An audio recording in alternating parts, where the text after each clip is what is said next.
आप सभी व्यूवर्स का एक बार फिर से स्वागत है आपके अपने YouTube चैनल पर। हम इस वीडियो में बात करने जा रहे हैं शाला दर्पण पर ऑनलाइन अंक प्रविष्टि के संबंध में परिणाम बनाने के जो मुख्य बिंदु 24-25 के लिए जारी हुए हैं शाला दर्पण की ओर से, उनके बारे में।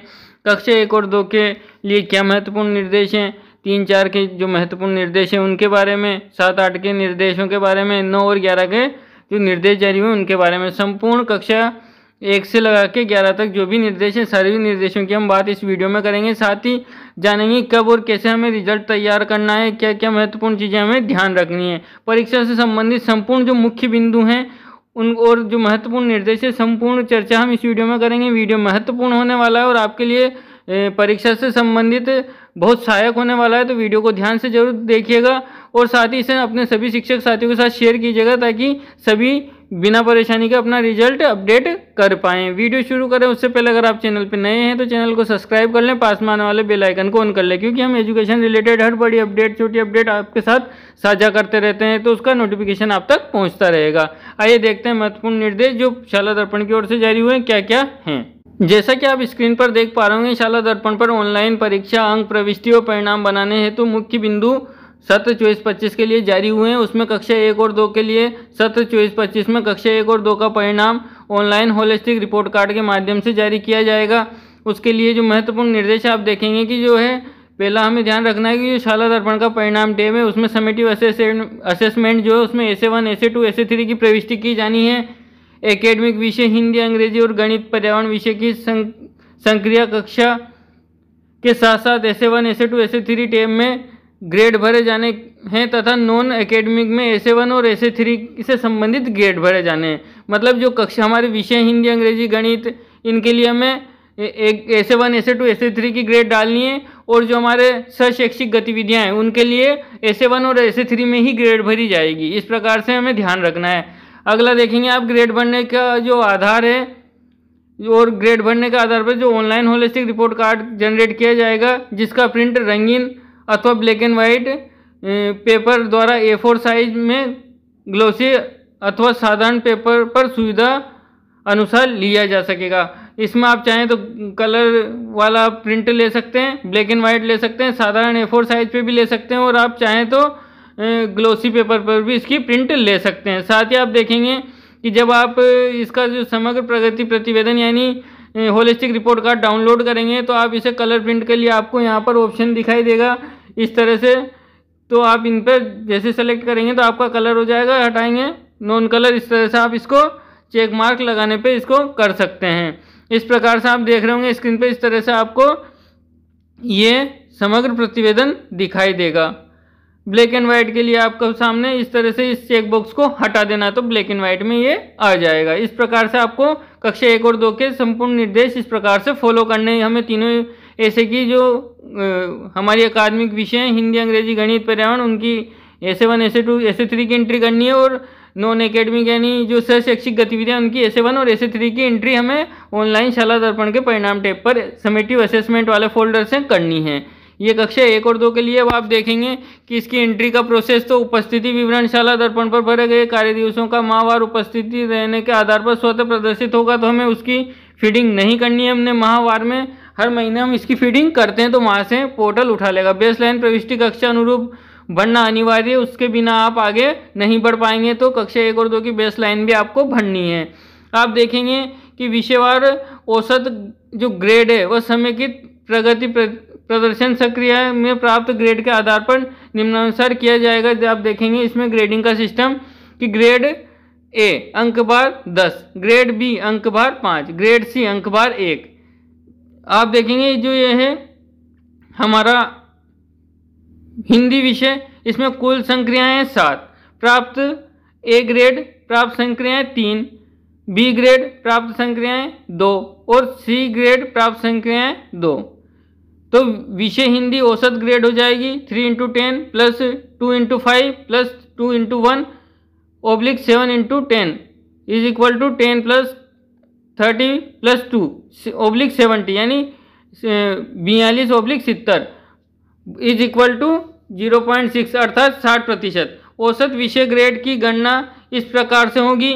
जैसे आपको चेकलिस्ट मिलेगी, आप देखेंगे कि उसमें बहुत सारे संक्रियाएं दी हुई दक्षता आधारित वो दिए रहते हैं, उनमें आप किसमें A B C ऐसे ग्रेड लिखते हैं, तो आपने जिस प्रकार से उसमें ग्रेड लिखी उस हिसाब से उसका परसेंटेज निकालना है। परसेंटेज का आप यहाँ पर सिस्टम पूरा समझ चुके होंगे कि अगर कुल जैसे 7 वो है हमारे पास बिंदु, उन 7 बिंदुओं में से अगर हमने 3 बिंदुओं में A ग्रेड दिया है और तो उनको 3 बिंदुओं को 10 से, क्योंकि एक ग्रेड का अंक बार 10 रखा है, एक बिंदु के लिए 10, B ग्रेड का 5 और C ग्रेड का 1, तो उन्हें ऐसे मल्टीप्लाई करके हमें औसत निकालना है। 0 से 40 के लिए C ग्रेड देनी है, 41 से 70 के लिए B और 71 से 100% के लिए A ग्रेड। इसमें बच्चा जो अभिक्रिया को स्वयं कर पाता है A ग्रेड में, B ग्रेड में बच्चा अभिक्रियाओं को शिक्षक की मदद से कर पाता है और C ग्रेड में बच्चा अभिक्रियाओं को नहीं कर पाता। इस प्रकार से ये संपूर्ण निर्देश रहने वाले हैं, ये महत्वपूर्ण है। इसे आप स्क्रीनशॉट लेके आपके पास संभाल के भी रख सकते हैं, क्योंकि इसकी कैलकुलेशन आपको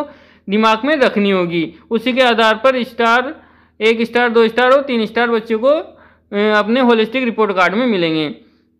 अब आप आगे देखेंगे कि जो शेष शैक्षिक गतिविधियों की गणना 22 संक्रियाओं के आधार पर ऐसे 1 और ऐसे 3 में प्राप्त अंक प्रतिशत के आधार पर स्टारों के अनुरूप प्रदर्शित होगी। इसमें आप पीछे लॉक का ऑप्शन देखेंगे, परिणाम लॉक करने के पश्चात ही प्रिंट का विकल्प आपको प्रदर्शित होगा। ऐसे 1, ऐसे 2, ऐसे 3 की एंट्री के बाद एक्शन में आपको लॉक का बटन दिखेगा, वहां से आप इसे लॉक करेंगे तो आपको वहां पर पीछे प्रिंट का ऑप्शन दिखाई देने लग जाएगा। परिणाम टैब में लॉक के पश्चात ही ये सब चीजें होगी। समेकित योगात्मक आकलन व शेष शैक्षिक गतिविधि आकलन का विकल्प आपको परिणाम टैब में एक साथ ही जैसे आप खोलेंगे स्क्रॉल डाउन में आपको सारे दिखाई देंगे। आप देखेंगे, अब बात करेंगे हम कक्षा 3 और 4 की। हम कक्षा 1, 2 की संपूर्ण जानकारी कर चुके हैं, फिर भी अगर आपको कोई डाउट रहता है तो आप कमेंट बॉक्स में कमेंट कर सकते हैं। अब देखते हैं 3, 4 के लिए क्या निर्देश हैं। तो कक्षा 3 और 4 के लिए परीक्षा परिणाम शिक्षक ऐप टैब में प्राप्त विकल्प से डाउनलोड किया जाएगा। शाला दर्पण के परिणाम टैब में समेटिव असेसमेंट ऐसे 1, ऐसे 2, ऐसे 3 की प्रविष्टियां की जानी है। ऐसे 1, ऐसे 2 में हिंदी, अंग्रेजी, गणित और पर्यावरण के ग्रेड भरे जाने हैं। ऐसे 3 में इन विषयों के साथ साथ स्वास्थ्य शिक्षा, शारीरिक शिक्षा, कला शिक्षा और कार्यानुभव की ग्रेड भी भरे जाने हैं। ये महत्वपूर्ण चीज़ आपको अपडेट आप ध्यान रखें कि हमें ऐसे 1 और ऐसे 2 में सिर्फ हिंदी, अंग्रेजी, गणित, पर्यावरण के नंबर चढ़वाने, जबकि ऐसे 3 में हमें इन चारों के साथ साथ स्वास्थ्य शिक्षा, शारीरिक शिक्षा, कला शिक्षा और कार्यानुभव के नंबर ग्रेड भी चढ़ानी है, नंबर नहीं ग्रेड चढ़ानी है। साथ ही आप देखेंगे कि जो दक्षता आधारित आकलन की प्रगति पत्र के साथ ही समेटिव असेसमेंट ऐसे 1, ऐसे 2, ऐसे 3 के ग्रेड भी प्रदर्शित होंगे। परीक्षा परिणाम शिक्षक ऐप टैब के कक्षा का चयन कर डाउनलोड किया जा सकता है। इसी के साथ अब हम देखते हैं इसमें कक्षा 3 और 4 में हमें इतना ही कार्य करना है कि हमें समेकित ग्रेड भरनी है।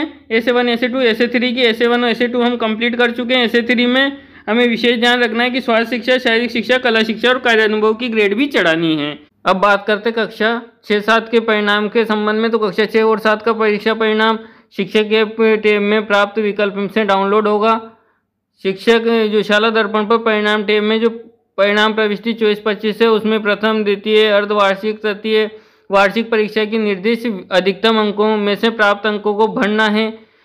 इसमें महत्वपूर्ण निर्देश आप देख लें कि महत्वपूर्ण निर्देश है अर्धवार्षिक परीक्षा क्योंकि दिसंबर 2024 में हो चुकी है और उसे 70 अंकों की ली जा चुकी है, 50 लिखित और 20 मौखिक अंकों की। तो जनवरी 2025 के अंत में 20 अंकों की दक्षता आधारित आकलन 1 होने के कारण अर्धवार्षिक परीक्षा का अंक भार अब बदल गया है।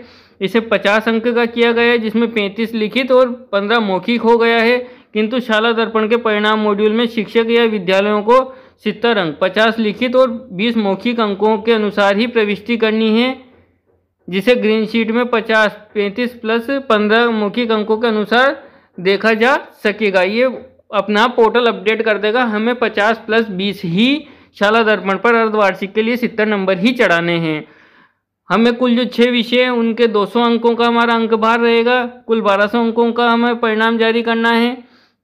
हिंदी, अंग्रेजी और गणित के 20-20 अंक के हमारे 2 दक्षता आधारित आकलन 40 नंबर के हो चुके हैं। शेष 160 अंकों में से 10-10 अंकों के 3 परख हैं और 50 अंकों की अर्धवार्षिक और 80 अंकों की वार्षिक परीक्षा हिंदी, अंग्रेजी और गणित की कंप्लीट करनी है। इस प्रकार से 200 अंक रहेंगे। साथ ही विज्ञान, सामाजिक विज्ञान और तृतीय भाषा के 3 टेस्ट 10-10 नंबर के, अर्धवार्षिक 70 नंबर की और वार्षिक परीक्षा 100 नंबर की आयोजित करनी है।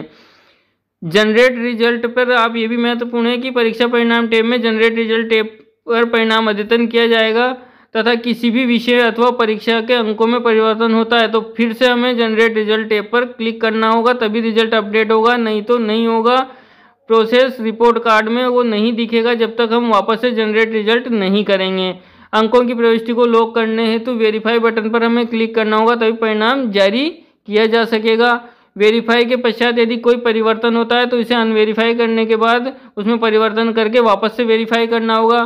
साथ ही शिक्षक ऐप पर रिजल्ट डाउनलोड करने का ऑप्शन मिलेगा और जिन विद्यालयों में दक्षता आधारित आकलन संचालित नहीं होता है वहाँ पर सिस्टम है कि 10-10 अंकों के 3 परक होंगे, 70 की अर्धवार्षिक होगी, 100 की वार्षिक, इस तरह से टोटल 200 अंक होंगे। वहाँ भी वही वेरीफाई रिजल्ट और डाउनलोड का ऑप्शन मिल जाएगा। कक्षा 9 और 11 के लिए जो परीक्षा है वो भी परिणाम टैब में कक्षा व सेक्शन के साथ कक्षा 11 के संकाय का भी चयन कर डाउनलोड किया जा सकेगा।